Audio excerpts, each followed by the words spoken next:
Hi, everybody. Thank you for tuning in to the Redlands podcast. This is episode 2, all about clubs and organizations. Here today you have me, Alexie, and... Hello, it's Tyler.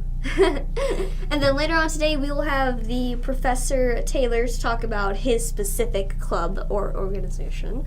The list for such is as follows. NASO, the Aggie Club, PTK, or what was the middle name of it?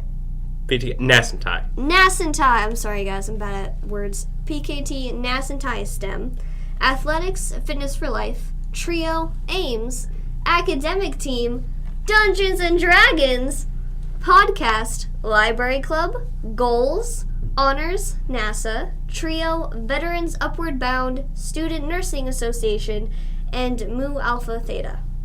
Which is like a math club. Basically, math nerds. Are you gonna sneeze? Yeah. Okay. That was what that was. Of course it doesn't happen now that I pointed out. Clubs we have available soon are Fellowship of Christian Athletes, Big Brothers and Sisters at Redlands, Anime and Fandom, Theater, Student Government and Sexuality and Gender Acceptance, and Debate Club. Those are all of the future and current clubs and organizations. Tyler, you got anything to say about any of those? Well, I'm pretty sure that by the time the Anime and Fandom Club actually becomes a thing, I'll be gone, and that makes me furious. Yes, I'm pretty upset about the theater club being gone after me. Also, I'm fairly certain Professor Taylor's going to be the head of the debate club. I can't imagine anybody else who would love that as much as he does. Yeah, he takes really wonderful pride in his knowing of everything, which, I mean, he should. He definitely should. I don't think it's that he's proud he knows things. I think he just likes making other people cry.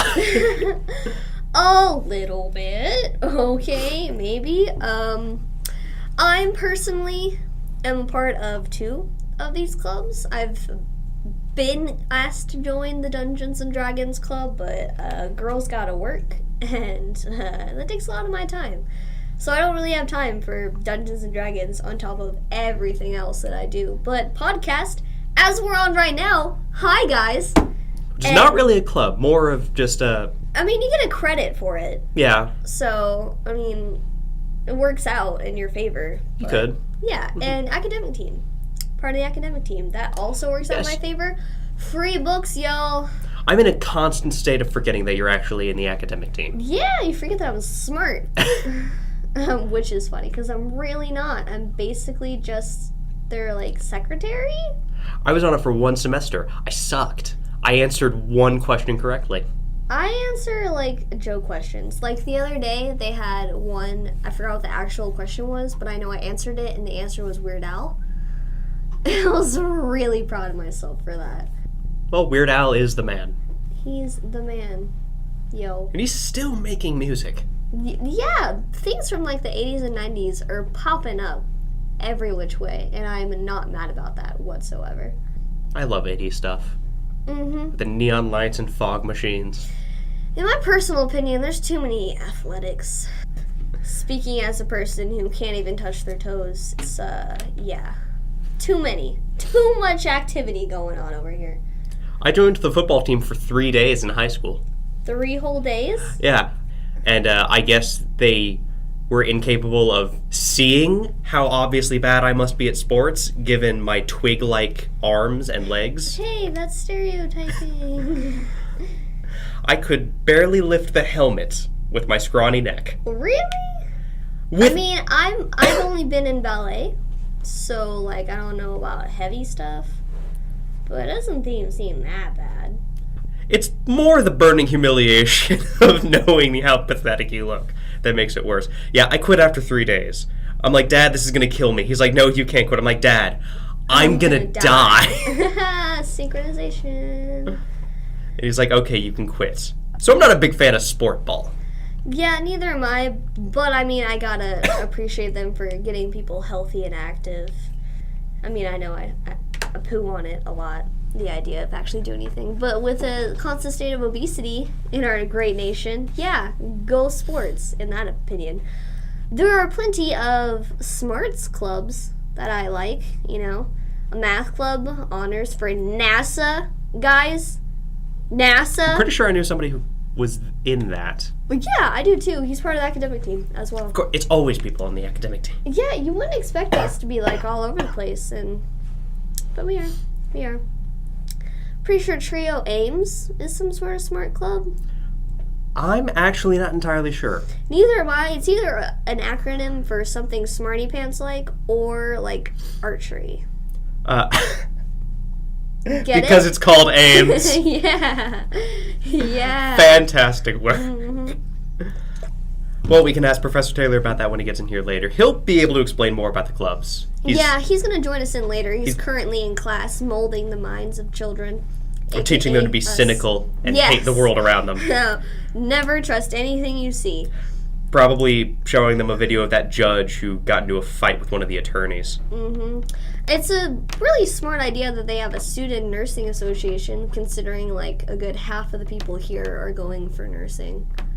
So there are a lot of nursing students. A lot of nursing students. No hate on you guys. Like, we'll love you. And I actually know a nursing student. She's one of the nicer people I know here. Yeah. And then we have Aggie Club for all you born-bred Oklahomans out there. I mean, I am too, but I don't feel like I'm from Oklahoma because I hate nature. I hate plains and fields, so there's not a lot here for me. Yeah. I like tall buildings. Okay, let me rephrase this. I like nature, but only in like 20-minute intervals. I don't want to be outside for too long. I don't want to like get hot. I don't want to have dirt on me that much. Unless I specifically go out to get dirt on me. Like, I don't want that. I look good for a reason, alright? I don't want to mess it up. But I'm much more of a city, like, indoor, tall buildings, concrete kind of person. That said, I do know somebody. I don't think she was ever part of the Aggie Club, but she was here for agriculture. Mm-hmm. I think she's actually planning to become a vet. She had to take a break for the semester, so if she just never got a chance to be in that club, it might disappoint her. She could deadlift a goat. Oh, that's cool. An amazing thing to hear about because those things are heavy. Yeah, I'm pretty sure, well, I'm not pretty sure, but I would assume that they would be a part of this club. The other two podcast girls, the Thursdays podcast, you guys should join in on those too. They're both really ag culture people. So they're probably a part of that club. If not, definitely should be. How about the programs that are not currently at Redlands, but will be available in the near future? Fellowship of the Christian Athletes is the first one. Religion and athletics. It's not a mutually exclusive thing, I know, but still, just seems like a weird combination. Specifically Christian athletics? I mean, there's a lot of Christians, and then there's a lot of athletic people. Like, why don't we take these two passions and combine them? Yeah, I feel like that was the thinking in such thing. Being an, like, Jewish person, the ish meaning, like, kinda sorta Jewish, kinda sorta, like, don't care about religion. It's like, Christians popping up everywhere, being all mad that I still celebrate Christmas, because I think it's an American holiday now instead of actual Christian holiday. But, you know, as long as they're not flaunting about it and not being douchebags, you know, it's whatever they want to do. I'm very agnostic, which basically means I acknowledge that I can always be wrong and either side could always be right. You would think that would make everybody happy, but it doesn't. Instead, everybody hates me.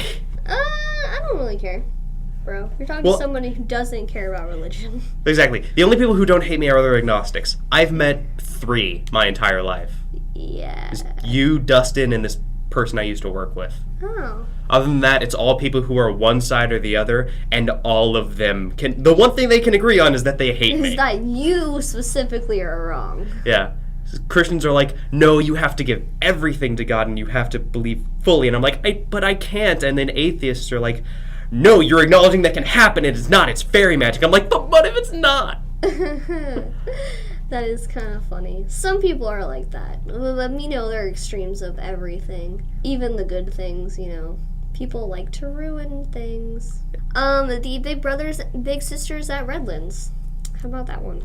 I don't know much about that one. Big Brothers and Big Sisters is basically an older student will take care of, like, a child's in need of sorts, you know, like kind of like an orphanage. She'll take them out for the day, be friends with them, act like their big brother or sister. Get it?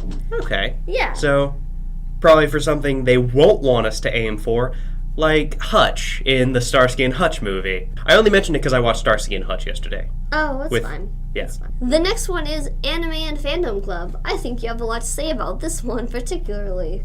Not without sounding, like, very strange to most people who I think don't watch anime. Well, you know what? Go for it. This is our podcast. Is it anime fandom or anime and fandom? Anime and fandom. Okay, so then the fandom part can just, like, anything that you're a fan of. Supernatural. Yeah, Supernatural has a huge fandom. Damn right it does. A lot of girls who weirdly want to see the two main characters kiss. They're brothers. Yes, That's they not are. Okay. That they're brothers. Okay, Cass and Dean can kiss. That's perfectly fine. Angel and kind of human at this point, go for it. But brothers, no. No, don't break that brotherly bond, yo. But then, I'm really big into anime. I'm sure that club's either not going to happen or it's not going to happen until I'm already gone. True. 'Cause that's just my luck. Yeah, that's my luck with the next one, and the best program out of all of humanity, the theater club. Real Hooray. excited about it. Probably not going to happen, but I'm a theater major, in case any of the audience is wondering. I'm here for theater, so it's obviously a passion of mine.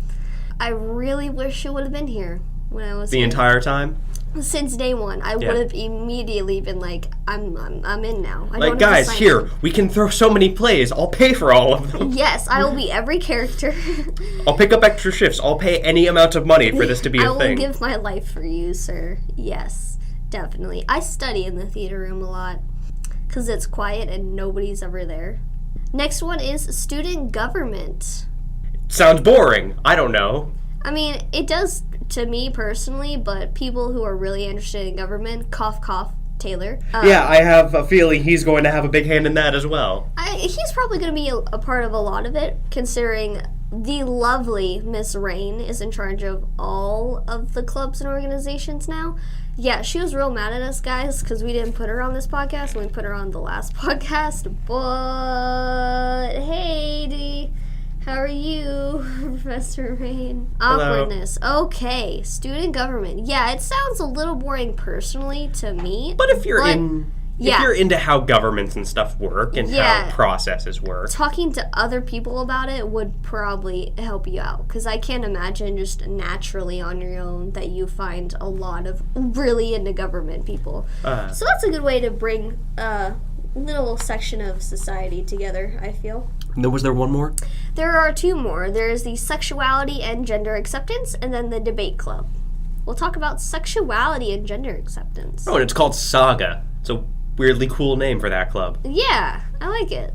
I'm really happy this one's gonna exist. We're gonna do a podcast later on all about sexuality, so I'm genuinely pretty happy that this is gonna be a learning experience for future students. Yeah. I think that club should exist. It should exist. A lot of more people need to be accepting and understanding of everyday things. And even if you don't fully accept it, just be aware of it and don't judge other people for how they feel when you can't feel their feelings, you know? I'm going to get off that subject because I'm going to get real deep into it, and we don't need that today. All right, the last future club is Debate Club. And, again, weirdly feel like Professor Taylor's going to have a lot to say about that one. People who love arguing. My best friend loves arguing so much. But she's good at it. I mean, she's in school to become a lawyer. So, yeah, it's her profession to be arguing. I suck at arguing. I prefer to just, be in a room alone with nobody to have any sort of conflict with. Oh, well, that's definitely healthy for you. Yeah. Sarcasm. Yeah, no, I could tell. Yeah, those are all the clubs and such. Professor Taylor, do you have anything to say about the Dungeons & Dragons Club? Well, the Dungeons & Dragons Club, in my opinion, is probably the most fun thing we have on campus. It's a bunch of people getting around a table with some dice, a little bit of imagination, trying to slay dragons, take over the world. Piss off Dustin. Upset Dustin. Just do whatever it takes to accomplish a goal. It's great practice for anybody who's interested in drama because it teaches a lot of improv. If you're having a rough week, it's a good way to get rid of some stress, and it's a great way to motivate you to learn probability to figure out the odds of certain things showing up on the dice. And kind of a misnomer, it's not just Dungeons and Dragons. We are actually open to any tabletop game. We're open to Magic the Gathering. As a matter of fact, we meet 2 days, Mondays and Wednesdays, in room AS208. And on Mondays, 4 to 6, we're doing Magic the Gathering primarily. The Dungeons and Dragons part's actually on Wednesdays, 4 to 6. And so we're open for a variety of role-playing games. We can have several things going on at once. It's really just a shared space for people who are into that segment of geek culture. I like it. Sounds like a nice, warm community, in my opinion. It definitely is. It's probably the most active group we have on campus, and I say that because you don't see this with other clubs, but if we have to cancel a meeting because, say, Monday was a holiday, the members are asking, can we reschedule the meeting for another day that week? Yeah, that doesn't happen that often. I know if I'm, missing the academic team, I'm not going to ask to do that more. No, it's just considered a free day, whereas Dungeons and Dragons, there's more plans. Yeah. And it's open for people and their friends. It's open to members of the community. If you have somebody that maybe they're not enrolled in Redlands, but it's a significant other, brother, sister, friend, hobo you met on the street, provided you're willing to vouch for them, that they're not going to murder everyone. Which Dustin would be. Yeah. You can bring. Dustin's not a hobo. No, Dustin offered a hobo once. There's a whole story behind that. We'll get into that later. So we'll go ahead and, you can go ahead and bring him in. And because we're trying to make this the largest group on campus, we've been upwards of probably 10 active members. It slowed down a little bit. We made the mistake last year. We tried to have meetings on Fridays, thinking that nerds don't have dates on Friday, and come to realize people have more lives than we were given credit for. Oh, snap. I actually recommended against it. It was the members going, no, we don't do anything on Fridays. Actually, they do. So. They do. But we meet during the summer. We meet during intersessions. There's rarely time, unless the campus is shut down, there's really time that we don't try and at least meet to play. And we've had a couple different dungeon masters. This is the person who leads the game, tells you the story. Mm-hmm. And we've had a couple different ones. We're going to figure out, I may be doing it, or the president, who is Dustin that you mentioned earlier, he may be doing it. We may find somebody new. We've had Professor Krawick was a guest player last semester. He hasn't been able to be too active in our game because he actually has his own game going on. Oh, rivalry, huh? Well, thankfully it's not that type of game where I'll get my Dungeons & Dragons group and you get your Dungeons & Dragons group and we'll meet on the field of battle. So. Yeah. Which by field of battle you mean the parking lot behind the school and you snap and walk towards each other. Yep. Nah, it's just a map on the ground with a bunch of dice, and you throw your smallest human that has a shirt with numbers on it and just. But that's the beauty of Dungeons and Dragons, though, is you get to do things creatively. When we think of video games, almost every video game has some roots in Dungeons and Dragons. Dungeons and Dragons is the first thing that came out with this idea of identified classes, each class having a specialty, rates for different traits, each trait having a special ability, going up in experience and gaining more abilities. This all comes from Dungeons and Dragons, and that framework was taken out for even the video games. Mm-hmm. But whereas video games still have this limitation, in the game you can be like, is there a chandelier? I'm going to jump off the chandelier, I'm going to try and stab the guy on my way down. The video game, because the creator of it didn't have the idea that the players might be complete lunatics, didn't put it into the game to where you can just do anything you want to. Yeah. Whereas Dungeons and Dragons can get very interesting. The fun thing is the dungeon master, the person who's leading the game, is you can have one idea of what you're going to do, and then your players decide to take it a whole different direction. Mm-hmm. Might this have anything to do with the fact that Dustin started off our game over the summer with doing service for the Queen, and we ended up hunting for Aslan and Santo respectively? What if he became pregnant? It is limited only by the imaginations of the people who play.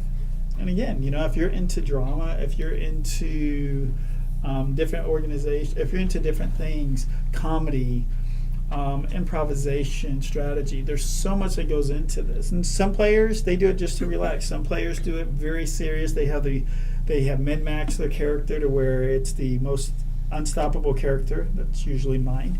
But it just gives this great ability to create these stories with people that you will be joking about years down the road. Mm-hmm. You mentioned Dustin. We had at one point he played Summer Before Last, and he ended up missing one of the sessions, and so the dungeon master decided his character would be pregnant with a demon child. Mm-hmm. And when he came back, he was very upset that his character was pregnant with a demon child, but somebody else was missing. Somebody else was missing, so we changed it to whoever was missing got to be the bearer of that child, and every time there were two people missing, it multiplied. Wonderful. When he told me the story about coming back and seeing that, he was very upset. Well, I can imagine, but He's again, still Especially as a boy. not as upset. His character was a girl. Oh, okay. Which we have a lot of gender bending in the game.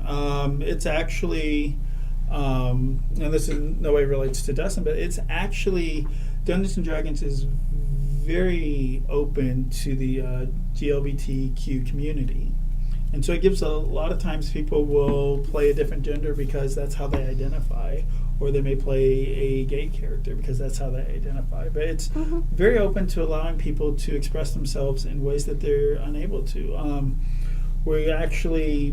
It's starting to be used more and more often with autistic people in order to help them understand rules and societal rules. Mm-hmm. I like that. We talked a lot about Dungeons & Dragons. How do we feel about that, guys? I thought that one was better. Yeah, that was pretty good. A little more open. So It was almost 10 minutes, I think. I mean, probably meandered a little bit about like stories of Dustin and stuff, and I don't know if they know who Dustin is, so you guys keep mentioning this mysterious Dustin person. Yeah, we'll I have think to they'll have him just- on at one time and be like, "This is the guy, guys." Yeah, I think he'll just be this mysterious figure that we talk about every so often because, god damn it, does he just love to put his stupid face into my life. Wait, I mean, you just you said were he was your roommates. roommate, though, right? Yeah. He is going to be my roommate, possibly. You two are like BFFs, all right? Come on now. You Yeah, it's mention more of a it all the sad time. statement of the I state of my life than anything. I don't know with BFFs. I kind of see it as like a asexual marriage. A little bit. I see it as I have to take care of him. He's basically adopted me as his dad. You're the wife.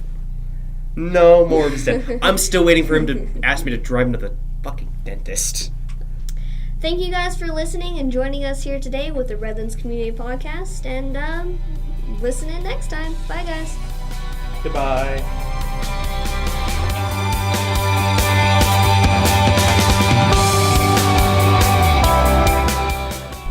Thank you for listening to College Life. We recorded on the campus of Redlands Community College in El Reno, Oklahoma. College Life is made by the students for the students. If you're interested in Redlands Community College, please go to redlandscc.edu or call us at 405-262-2552.